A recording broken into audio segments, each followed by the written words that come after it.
Yeah, intoxicated of caffeine, that I am. We've got to get you on camera, man. We've got the shot, man. Oh, that's it. Okay, I'm sorry. Appreciate you coming, man. Like, the UK fans have wanted to see you over here for such a long time. You know, we're unfortunate that we never got to see you fight over here. You know, the Dan Hardy fight, the Bisping fight. Is that something that you wish you would have done to fight in front of this UK crowd? I would have loved to fight elsewhere, but I think because of the business plan the UFC had at the time for the pay-per-view buys, that's why it was more lucrative to them to make me fight in Las Vegas or in Montreal, Canada. So that's why most of my fights were at home in Montreal or Vegas. Vegas actually is the place in the world where I fought the most because of the TV for pay-per-view reason. Unfortunately, I would have loved to fight in front of a European crowd, 100%. We would have loved to have seen it, man.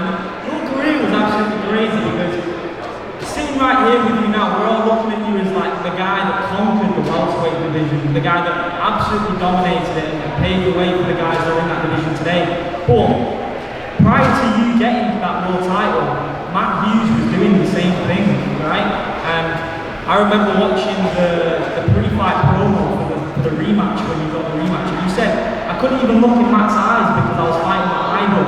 That is wild to think that GSP had an idol that he was fighting. So where did that mindset change to when you said, I'm not impressed, I'm not impressed? The thing is, what makes a fighter a great fighter and what makes him reach the next level, I think it's not only physical. Of course, you need to be a great athlete, be a good fighter physically, but the mental maturity that you gain over the years with the experience, that's what sometimes gives you the extra edge. And when I fought Matt Hughes the first time, mentally, I don't think I was ready to become champion. It's after I gained a lot of confidence. And I believe confidence is one of the most important things for a fighter. If I can make an analogy, it's like if someone has a lot of money in his bank account, but no way of accessing it, it's the same thing. Someone has a lot of skill, but no confidence. The same thing. So in order for the magic to happen, you need the skills for sure and the confidence together. And that's where great things can happen.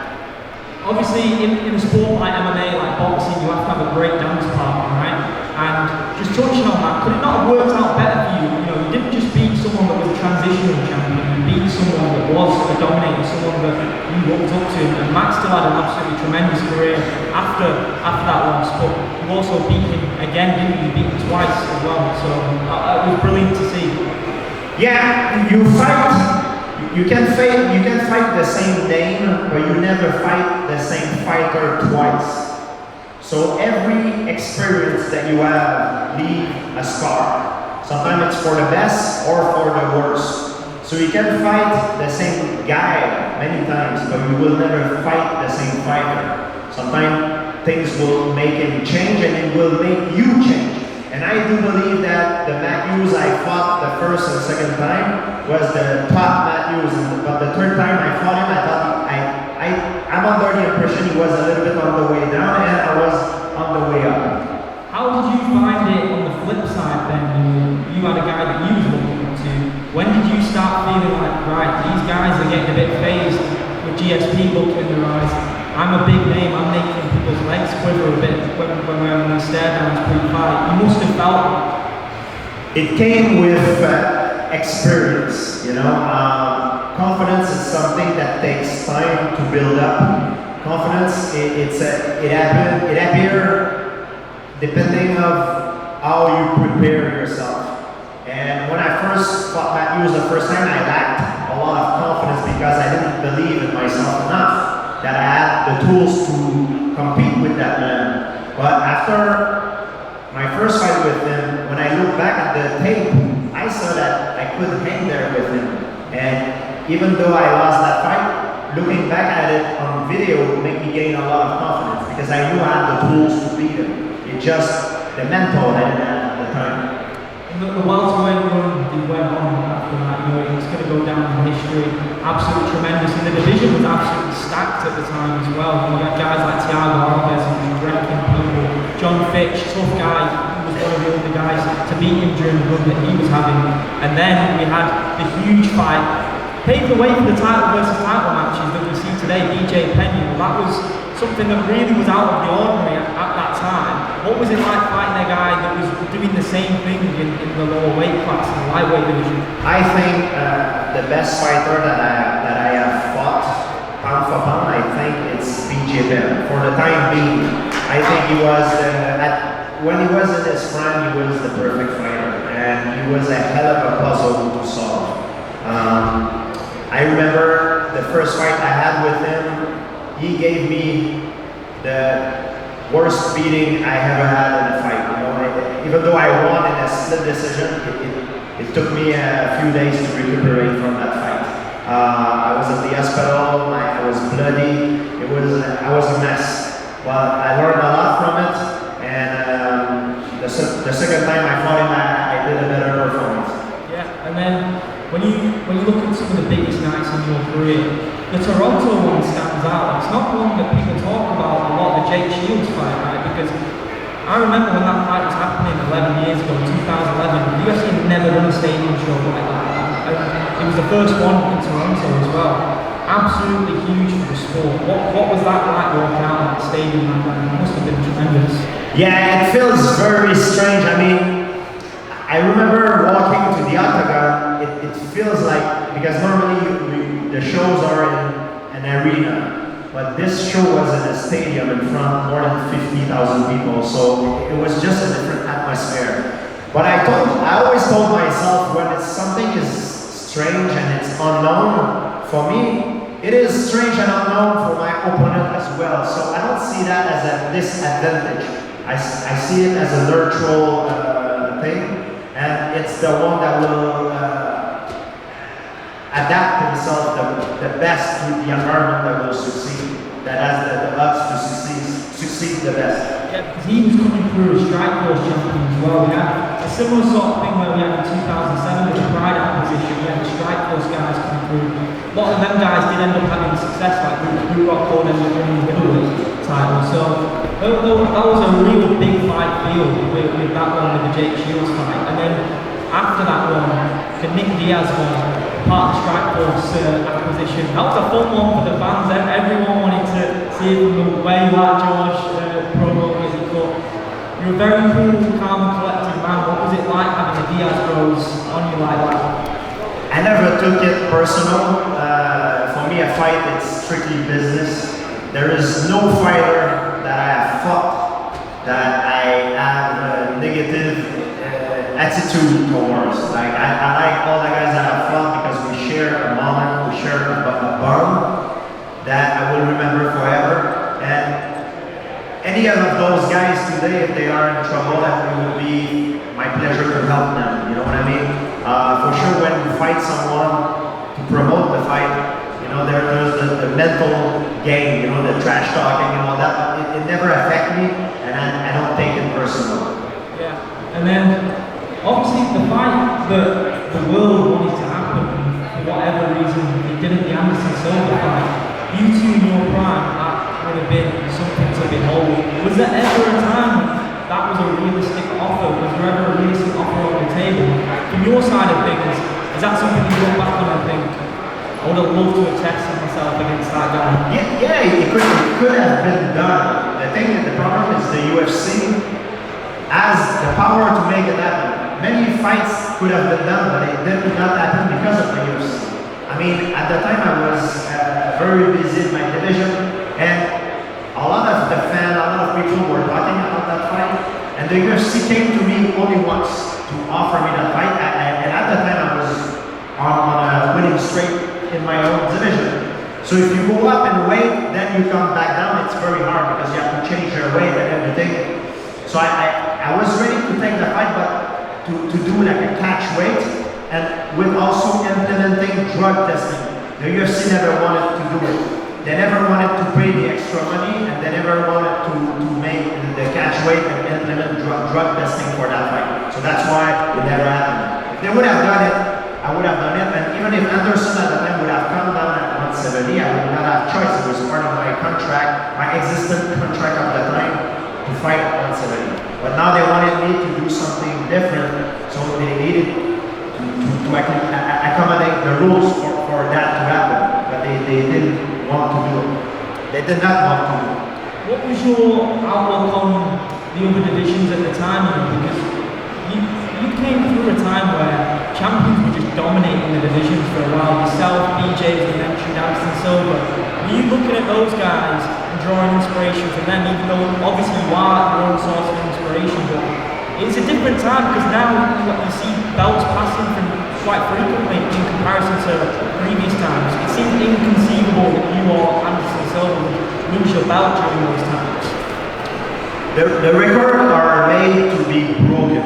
There will be guys that will beat the title defense record 100%. It will happen sooner or later. For me, I look up to all my predecessors: Mark Coleman, Dan Severn, Tito Ortiz, Randy Couture, especially Royce Gracie. These guys, the older guys, they're the ones that paved the way for us to make a living with this. So for me, my heart, I have a very warm and special feeling when I meet these guys. So I'm just as much of a big fan than I'm sure any one of you when I meet one of these guys out there. Yeah, it's awesome. It's awesome to have all you guys here as well. I was just talking to Anna as well, something that you know very well.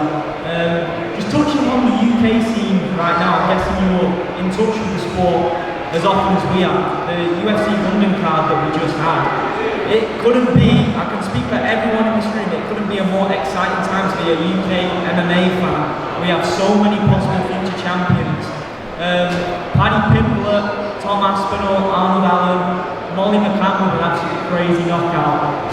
How excited are you about these proper talent coming through? Oh yeah, there's a lot of talent here. It's incredible. Future champion materials for sure. However, sometimes being a champion, it's not a straight line. I've seen in my life guys that are very talented, but maybe because they made the wrong choice in life, their career took a wrong turn, So it takes more than talent and hard work. You need the stars to be aligned. I mean, it's something very special. But United Kingdom definitely got a lot of talent. This is for sure. Championship material, 100%. If you had to pinpoint one of those people that I just mentioned, who excites you the most in the UK scene right now? I like Arnold Allen, Tom Aspinall, the way they fight. It's incredible. What a performance they had in their last fight. They are on a tear right now. Absolutely incredible. And then it's so awesome to see you with Carlos Condit and Michael Bisping, your former opponents. We're going to be speaking to both those guys today. Condit, what a war that was. He was on an incredible run, just finishing guys left, right, centre. He beat Nick Diaz that year, and got the interim belt, so we had a belt versus belt fight. Tough matchup, wasn't it? It was a tough war that he had to that one. Oh yeah, he's one of the guys that knocked me down with a crazy head kick. And I remember when that happened, for a split second, I kind of lost consciousness and I woke up when I was sitting on the floor. Like I had like a flash knockdown and I saw him running towards me and I told myself, I said, oh shit, I'm not gonna get knocked out, hell no. So I went on the guard, I protect myself, I weathered the storm and I was able to get back in the fight. Yeah, you showed tremendous aggression in that fight as well. The ground and pound was absolutely crazy. You took him open quite early, didn't you? There was a lot of blood in that fight. And then moving forwards past that, you mentioned Michael Bisping as well. Come back to the middleweight division and you come and get the 185-pound belt. Just talk about Bisping's situation. I know he was part of that documentary, just talking about his tremendous journey. What a warrior that guy is. Oh, he is probably the craziest and the toughest man in the sport. It's just unbelievable. He's unbreakable. He's got an unbreakable will. He's ready to die to achieve what he wants. He's a true soldier, like a true gladiator. It's unbelievable. Like the movie 300. He's ready to give it all. He's truly a modern day Sparta. We couldn't be prouder of him here in this country, a true pioneer of the sport, and him winning the belt was one of the best moments ever as a UK MMA fan. Just talking about the extent of the eye injury that he had, in the documentary we now know that it was quite a lot worse than what he let on. Did you know how bad his eye was at the time? And if you did, would it have changed you wanting to have that fight with him? Would you have felt a bit morally... I didn't know at the time, and I don't think nobody knows, because as a professional fighter, you always want to hide your weakness. However, when you look at someone's past fight, you try to identify some of his hole, you know, and like every fighter has different holes in their game, you know, and I knew that my hole had a hole in his game, so I tried to exploit it. But I didn't know it was because of that cause, because of the problem that he lost an eye. I knew he had issues, but I didn't know what was exactly the cause of it. Sometimes some fighters, they call it blind spot. Some they have harder time to see punches that are coming from the upper left side. Some it's lower right side. You know, everybody is different. But you try to explore those weaknesses, you know. Obviously, if you'd have told the extent of the eye, you probably wouldn't have been able to fight. And we see that in the documentary. Now looking back on it, does it change anything for you with that? Because it was tough what he had to go through, wasn't it? It was real tough. Oh yeah, it shows how tough and how much of a warrior he is. 100%. And then we have to talk about the Marvel stuff. Your transition to the world of cinema was absolutely incredible. First up, popping up in the Winter Soldier movie, fighting Chris Evans, Captain America himself. What was it like with the choreographed fight scenes, going from a martial arts background, going to the world of cinema? What was that like? Well, it's very different. When you fight for real, you don't want to telegraph your punches. Or when you fight for the camera, you need to do everything bigger, you know, to exaggerate everything, to make it look better. Because otherwise, if you make it small, like a real fight, it doesn't look good on camera. So I had to adjust myself for that. And also, it's been 4 years I'm having acting classes, so I'm working a lot on my game. I've done some gig in the past, but I was too busy fighting. So I didn't really practice my acting game, but now it's been 4 years now. During I've done the Winter Soldier, but I've done also a series on Disney Plus, the channel, the Falcon and the Winter Soldier. So now I've been practicing a lot of my game, and it shows a little bit. You know, a lot of guys have helped me for that. You're one of the most respectful, well-spoken guys in the UFC. So to see you go into a Marvel badass character is pretty cool. Did you outright want to say, like, I want to play villainous roles, I want to go out of the comfort zone here? I rather play villain than good guys in movie, because I always thought that the villain are more charismatic. And for me, I try to be you know, I'm by no means a perfect person, but I try to be a good role model in front of people, to showcase a good example, good image. But I like the fact that if I'm playing a character in a movie, I'm the opposite.